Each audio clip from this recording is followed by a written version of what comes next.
سیرت النبی کریم صلی اللہ علیہ وآلہ وسلم، قسط نمبر 3، ماہ نبوت طلوع ہوا۔ حضرت ابن عباس رضی اللہ تعالیٰ عنہ کہتے ہیں کہ حضور نبی کریم صلی اللہ علیہ وآلہ وسلم اس دنیا میں تشریف لائے تو آپ کی آن و نال کٹی ہوئی تھی۔ یہ آن و نال عموماً بچے پیدا ہونے کے بعد دایا کاٹتی ہے۔ آپ ختنہ شدہ پیدا ہوئے۔ عبد المطلب یہ کہ دیکھ کر بے حد حیران ہوئے اور خوش بھی۔ وہ کہا کرتے تھے میرا بیٹا نرالی شان کا ہوگا۔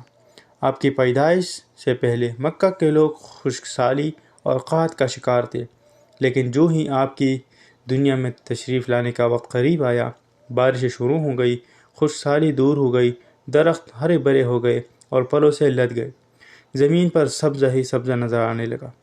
پیدائش کے وقت آپ اپنے ہاتھوں پر جھکے ہوئے تھے، سر آسمان کی طرف تھا۔ ایک روایت کے الفاظ یہ ہیں کہ گھٹنوں کے بل جھکے ہوئے تھے، مطلب یہ کہ سجدے کی حالت میں تھے۔ آپ کی مٹھی بند تھی اور شہادت کی انگلی اٹھی ہوئی تھی، جیسا کہ ہم نماز میں اٹھاتے ہیں۔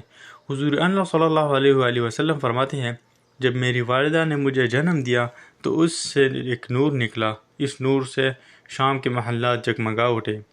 آپ صلی اللہ علیہ وآلہ وسلم کی والدہ سید آمنہ فرماتی ہیں محمد صلی اللہ علیہ وسلم کی پیدائش کے وقت ظاہر ہونے والی نور کی روشنی میں مجھے بصرہ میں چلنے والے اونٹوں کی گردنیں تک نظر آئے۔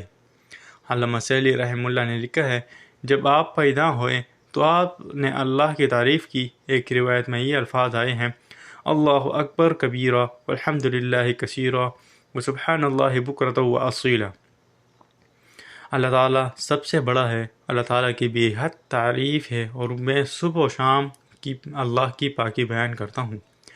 آپ کی ولادت کس دن ہوئی؟ اس بات پر سب کا اتفاق ہے کہ وہ پیر کا دن تھا۔ آپ صبح فجر طلوع ہونے کے وقت دنیا میں تشریف لائے۔ تاریخ پیدائش کے سلسلے میں بہت سے اقوال ہے۔ ایک روایت کے مطابق 12 ربیع الاول کو پیدا ہوئے، ایک روایت 8 ربیع الاول کی ہے، ایک روایت 2 ربیع الاول کو پیدا ہوئے۔ اس سلسلے میں اور بھی بہت سی روایات ہیں۔ زیادہ تر مورخین کا خیال ہے کہ آپ 8 ربیع الاول کو پیدا ہوئے۔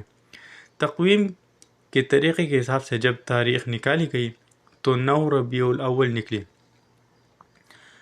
مطلب یہ کہ اس بارے میں بالکل صحیح بات کسی کو معلوم نہیں۔ اس پر سب کا اتفاق ہے کہ مہینہ ربیع الاول کا تھا اور دن پیر کا۔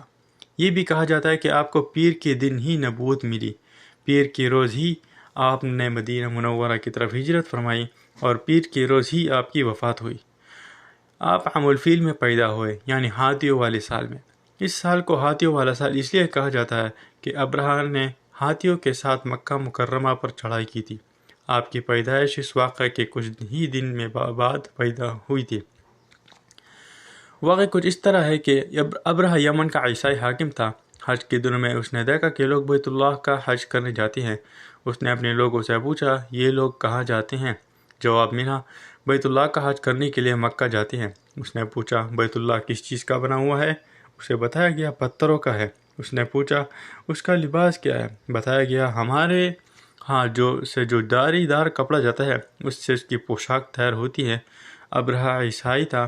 ساری بات سن کر اس نے کہا میں مسیح کی قسم میں تم لوگوں کے لیے اس سے اچھا گرم تعمیر کروں گا۔ اس طرح اس نے سرخ، سفید، زرد اور سیاہ پتھروں سے گھر بنوایا، سونے اور چاندی سے اس کو سجایا، اس میں کئی دروازے رکھوائے، اس میں سونے کے پترے جڑوائے، اس کے درمیان میں جواہر لگوائے، اس مکان میں ایک بڑا سا یاقوت لگوایا، پردے لگوائے، وہاں خوشبوئی سلگانے کا انتظام کیا۔ اس کی دیواروں پر اس قدر مشک ملا جاتا تھا کہ وہ سیاہ رنگ کی ہو گئی، یہاں تک کہ جواہر بھی نظر نہیں آتے تھے۔ پھر لوگوں سے کہا اب تمہیں بیت اللہ کا حج کرنے کے لیے مکہ جانے کی ضرورت نہیں ہے، میں نے یہی تمہارے لیے بیت اللہ بنوا دیا ہے، لہٰذا اب تم اس کا طواف کرو۔ اس طرح کچھ قبائل کئی سال تک اس کا حج کرتے رہے، اس میں اعتکاف کرتے رہے، حج والی مناسک بھی یہی ادا کرتے رہے۔ عرب کے ایک شخص نفی حشمی سے یہ بات برداشت نہ ہو سکی، وہ اس مصنوعی خانہ کعبہ کے خلاف دل ہی دل میں کڑھتا رہا۔ آخر اس نے دل میں ٹھان لی کہ وہ ابرہہ کی اس عمارت کو گندہ کر کے چھوڑے گا۔ پھر ایک رات اس نے چوری چھپے بہت سی گندگی اس میں ڈال دی۔ ابرہہ کو معلوم ہوا تو سخت غضبناک ہوا، کہنے لگا یہ کارروائی کسی عرب نے اپنے کعبہ کے لیے کی ہے، میں اسے ڈھا دوں گا، اس کا ایک ایک پتھر توڑوں گا۔ اس نے شام و حبشہ کو یہ تفصیلات لکھ دی، اس سے درخواست کی کہ وہ اپنا ہاتھی بھیج دے۔ اس ہاتھی کا نام محمود تھا۔ یہ اس قدر بڑا ہاتھی تھا، روئے زمین پر دیکھنے میں نہیں آیا تھا۔ جب ہاتھی اس کے پاس پہنچ گیا تو وہ اپنی فوج لے کر نکلا اور مکہ کا رخ کیا۔ یہ لشکر جب مکہ کے قریب و جوار میں پہنچا تو ابرہہ نے فوج کو حکم دیا کہ ان لوگوں کو جانور لوٹ لے جائے۔ اس کے حکم پر فوجیوں نے جانور پکڑ لیے، اس میں عبد المطلب کے اونٹ بھی تھے۔ نفیر بھی اس لشکر میں ابرہہ کے ساتھ موجود تھا اور یہ عبد المطلب کا دوست تھا۔ عبد المطلب اس سے ملے، اونٹوں کے سلسلے میں بات کی۔ نفیر نے ابرہہ سے کہا قریش کا سردار عبد المطلب ملنا چاہتا ہے، یہ شخص تمام عرب کا سردار ہے، شرف اور بزرگی اسے حاصل ہے، لوگوں میں اس کا بہت بڑا اثر ہے، لوگوں کو اچھے اچھے گھوڑے دیتا ہے، انہیں عطیات دیتا ہے، کھانا کھلاتا ہے۔ یہ گویا عبد المطلب کا تعارف تھا۔ ابرہہ نے انہیں ملاقات کے لیے بلایا۔ ابرہہ نے اس سے پوچھا بتائیے آپ کیا چاہتے ہیں؟ انہوں نے جواب دیا میں چاہتا ہوں میرے اونٹ مجھے واپس مل جائے۔ ان کی بات سن کر ابرہہ بہت حیران ہوا۔ اس نے کہا مجھے تو بتایا گیا تھا کہ آپ عرب کے سردار ہیں، بہت عزت اور بزرگی کے مالک ہیں، لیکن لگتا ہے مجھ سے غلط بیانی کی گئی ہے، کیونکہ میرا خیال تھا آپ مجھ سے بیت اللہ کے بارے میں بات کریں گے، جس کو میں گرانے آیا ہوں اور جس کے ساتھ آپ سب کی عزت وابستہ ہے، لیکن آپ نے تو سرے سے اس کی بات ہی نہیں کی اور اپنے اونٹوں کا رونا لے کر بیٹھ گئے۔ یہ کیا بات ہوئی؟ اس کی بات سن کر عبد المطلب بولے آپ میرے اونٹ مجھے واپس دے دے، بیت اللہ کے ساتھ جو چاہے کرے، اس لیے کہ اس گھر کا ایک پروردگار ہے اور وہ خود ہی اس کی حفاظت کرے گا، مجھے اس کے لیے فکر مند ہونے کی ضرورت نہیں۔ ان کی بات سن کر ابرہہ نے حکم دیا ان کے اونٹ واپس دے دیے جائیں۔ جب انہیں ان کے اونٹ واپس مل گئے تو انہوں نے ان کے سموں پر چھمڑے چڑھا دیے، ان پر نشان لگا دیے، انہیں قربانی کے لیے وقف کر کے حرم میں چھوڑ دیا تاکہ پھر کوئی انہیں پکڑ لے تو حرم کا پروردگار اس پر غضبناک ہو۔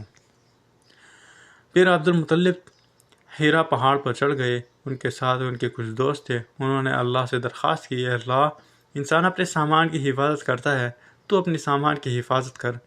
ادھر سے ابرہہ اپنا لشکر لے کر آگے بڑھا، وہ خود ہاتھی پر سوار لشکر کے درمیان موجود تھا۔ ایسے میں اس کے ہاتھی نے آگے بڑھنے سے انکار کیا،